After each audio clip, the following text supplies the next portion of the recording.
시청자 여러분 반갑습니다. 출애굽 철로 역정 채널에 오신 것을 진심으로 환영합니다. 오늘도 하늘 가는 여정에 큰 힘이 되시기를 간절히 바랍니다. 지금 배경 지도에 보이는 이것은 시나이 반도 동쪽 중앙부에 그것을 이집트 쪽에서 아라비아 쪽으로 서에서 동으로 찍은 홍해를 걷는 그 현장 누에이바라고 하는 그 장소의 모습입니다. 지형이 좀 특이한데 자세히 보시고 여기에서 이스라엘 백성들이 이제 홍해를 건너게 되었다 하는 것을 보시길 바랍니다. 자, 이 지도는 이제 아카바만 홍해의 남쪽에서 북쪽으로 찍은 그 중앙 지역입니다. 바로 왼쪽에 툭 튀어나온 이것이 누에이바이고요. 오른쪽에 이 긴 사막이 이제 사우디아라비아의 북서 끝입니다. 이 지도는 아카바만 홍해의 중부를 남쪽에서 북으로 찍은 모습이다. 왼쪽 백사장은 이집트의 누에이바이고 그 말뜻은 물을 가른 곳이라고 합니다. 오른쪽 긴 백사장은 사우디아라비아의 서북쪽 끝 해안입니다. 이 누에이바의 백사장이 남북 길이가 9km, 동서 폭이 6km나 되는 꽤 아주 넓은 백사장으로서 거기만 이 서해안, 이 서쪽 해안은 거기만 그렇게 평지가 있습니다. 그 남편 끝에 솔로몬이 세웠다는 홍해 기념 기둥이 지금도 서 있고요. 또 그 해저에서는 여러 가지 좀 수레바퀴 같은 이런 유물들도 발견이 된다고 합니다. 이곳이 바로 홍해의 역사가 이루어진 현장이다. 이제 이 지역을 건너서 사우디아라비아 쪽으로 무대가 옮겨지게 되겠습니다. 자, 홍해, 믹도랍, 하이롯. 홍해에서부터 불평이 다시 시작되는 이 모습을 이제 역사를 들어갑니다. 히브리 사람들은 해변에 진을 치고 있었는데 그들 앞에는 바닷물이 절대로 건널 수 없는 장벽처럼 넘실거리고 있었다. 한편 남편에는 험준한 산이 그들의 진로를 가로막고 있었다. 그때 갑자기 그들은 저 멀리에 대군의 번쩍이는 갑주와 움직이는 병거들을 보았다. 이스라엘 백성들의 마음은 두려움으로 가득 찼다. 어떤 사람들은 여호와께 부르짖었으나 대다수의 사람들은 급히 모세에게로 달려가서 불평부터 터뜨렸다. 애굽에 매장지가 없어서 당신이 우리를 이끌어내어 광야에서 죽게 하느뇨. 어찌하여 당신이 우리를 애굽에서 이끌어내어 이같이 우리에게 하느뇨.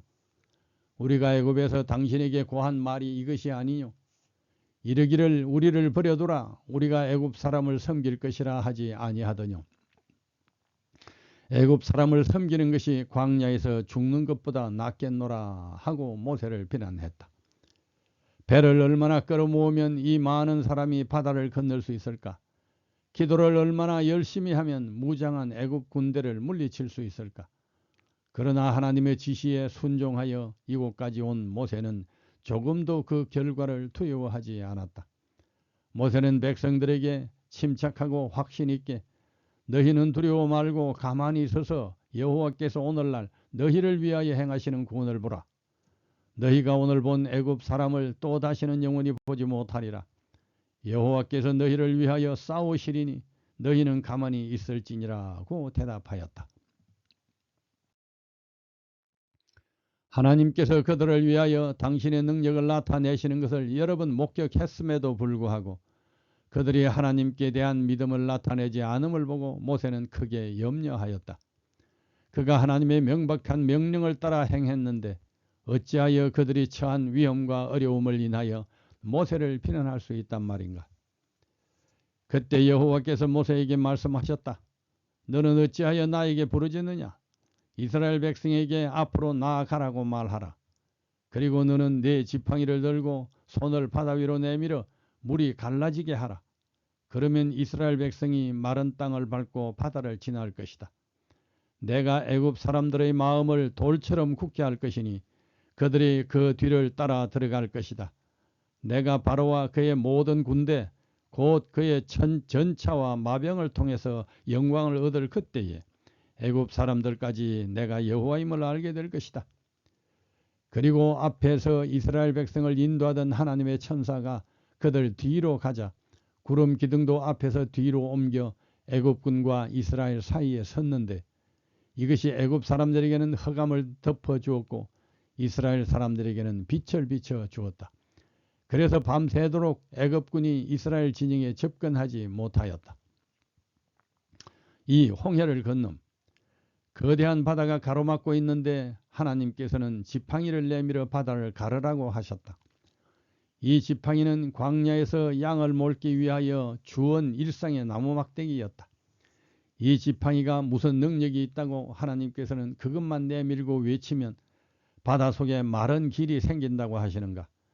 그 지팡이는 모세가 이스라엘을 구원하러 나설 때에 너는 이 지팡이를 손에 잡아라. 이것으로 기적을 행할 수 있을 것이다. 라고 약속하신 지팡이이다. 그래서 모세는 아내와 아들을 나귀에 태우고 하나님의 지팡이를 특별히 챙겨가지고 애굽을 향해 떠났었다. 그런데 이 지팡이는 보통 지팡이가 아니다. 이스라엘을 구원하러 가라는 하나님의 사명을 받고 모세가 두려워 주저할 때에 하나님께서 모세에게 네가 손에 들고 있는 것이 무엇이냐 물으셨던 지팡이이다. 그것을 땅에 던져라. 그래서 모세가 그것을 땅에 던졌더니 뱀이 되었다. 모세가 그 앞에서 피하자 여호와께서 모세에게 네 손을 내밀어 이 뱀의 꼬리를 잡아라 하고 말씀하셨다. 그래서 모세가 손을 내밀어 그 뱀을 잡으니 다시 그것이 지팡이가 되었던 것이다. 뱀은 대가리를 눌러 잡아야 한다. 꼬리를 잡으면 즉시 물린다. 그런데도 하나님은 까다롭게도 꼬리를 잡으라고 시키신다. 모세는 물려 죽을 각오로 말씀대로 순종하든지 안 죽으려면 그것을 회피하든지 양당간의 기로에 섰었다. 그런데 모세는 맡기고 순종하기로 결정했다. 그리고 꼬리를 잡았더니 다시 손 안의 지팡이가 되었다. 그 후로는 그냥 막대기가 아니라 죽으면 죽으리라고 순종했던 믿음의 거듭난 표상이 되었다. 그래서 그 후로는 하나님의 지팡이라고 불리게 되었다. 모세는 이 전적으로 맡긴 믿음의 상징을 가지고 애굽을 향해 출발했고 그 믿음으로 바다를 갈랐고 반석에 물을 내었으며 적군을 무찔렀다. 사람은 뱀을 보면 그 도끼에 본능적으로 두려워 피할 수밖에 없다. 그러나 말씀을 믿고 자기를 맡기고 순종하면 능력이 나타난다. 이 지팡이에도 구원 얻은 믿음의 원리가 고스란히 담겨 있다. 하나님께 나아갈 때는 1. 하나님은 우리에게 자기 방어를 위한 지팡이 하나까지라도 버리라고 요구하신다. 2. 그런데 이렇게까지 헌신해도 결과는 더 나빠진다. 의지했던 지팡이가 자기를 물려고 하는 뱀으로 변하는 것이다.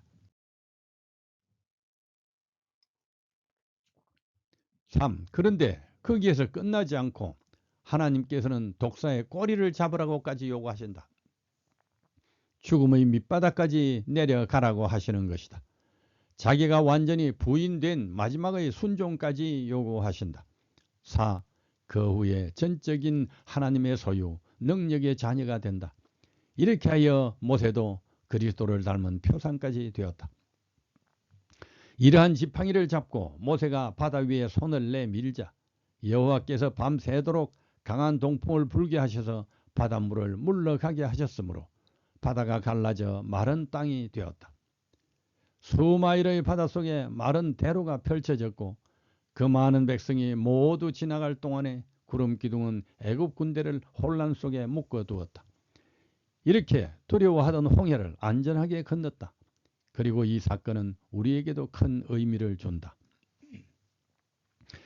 형제 여러분, 여러분은 옛날 우리 조상들이 광야에서 겪은 일을 잊어서는 안 되겠습니다.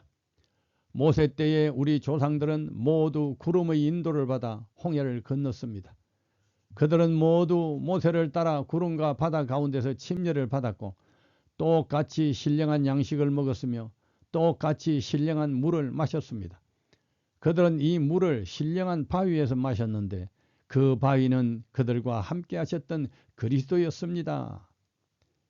이 백성이 구름 밑에서 바닷속을 지나간 것은 자기를 물속에 장사하고 전적인 주님의 은혜로 다시 살아나온 새로운 심려였습니다.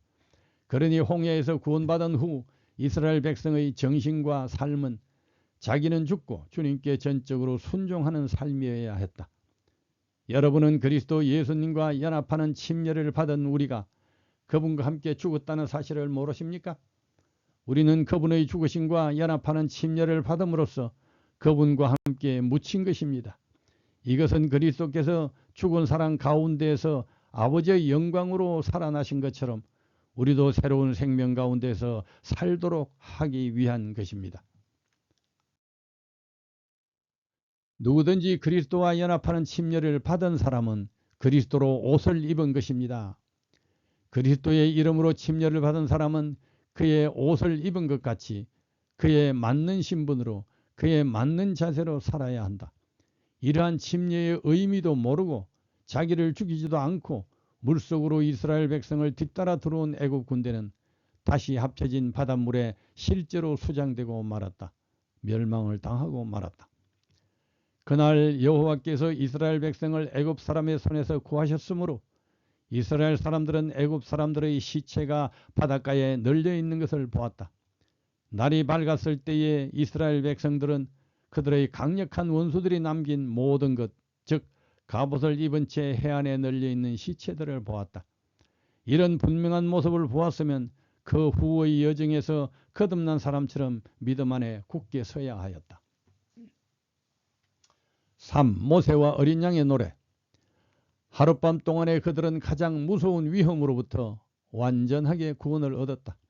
전쟁에 익숙지 못한 노예들과 부녀들과 아이들과 가축들로 이루어진 무력한 이스라엘 군중은 앞에는 바다가 가로나여 있었고 뒤에는 강력한 애굽 군대가 추격해오고 있어 속절없이 죽게 되었다고 생각했는데 그 순간에 완전한 구원의 승리를 얻은 것이다.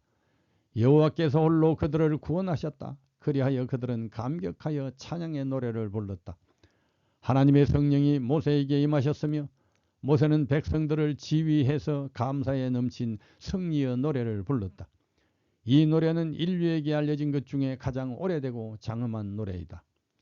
이때에 아론의 누이이며 예언자인 미리암이 소고를 잡자 모든 여자들도 그를 따라 소고를 잡고 춤을 추었다.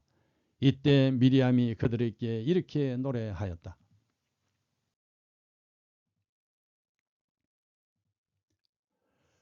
여호와를 찬송하라. 그가 영광스럽게 승리하셨으니 말과 기병을 바다에 던지셨음이라. 여호와는 나의 힘이요 노래시며 나의 구원이시로다. 그는 나의 하나님이시니 내가 그를 찬송할 것이요 내 아비의 하나님이시니 내가 그를 높이리로다. 여호와는 용사시니 여호와는 그의 이름이시로다. 그가 바로의 병거와 그 군대를 바다에 던지시니 그 택한 장군이 홍해에 잠겼고 큰 물이 그들을 덮으니 그들이 돌처럼 깊음에 내렸도다. 여호와여 주의 오른손이 권능으로 영광을 나타내시니이다. 이 노래와 이 노래가 기념하는 큰 해방은 히브리 민족의 기억에서 결코 지울 수 없는 인상을 남겨주었다. 이 노래는 각 시대를 통하여 이스라엘의 예언자들과 노래하는 사람들에 의하여 되풀이해서 불려지므로 여호와는 그분을 의지하는 사람들의 힘과 구원이심을 증거하였다. 이 노래는 유대 백성들에게만 속한 것은 아니다. 그것은 모든 의의 원수가 멸망당하고 하나님의 백성이 최후의 승리를 거두게 될 미래를 가리킨다. 밤모섬의 예언자는 흰옷을 입은 이긴 무리가 불이 섞인 유리바다가에 서서 하나님의 검은고를 가지고 하나님의 종 모세의 노래와 어린 양의 노래를 부르는 것을 보았다.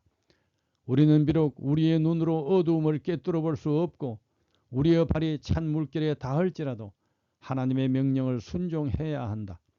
우리의 전진을 가로막는 장애물은 망설이고 의심하는 사람 앞에서는 결단코 사라지지 않을 것이다.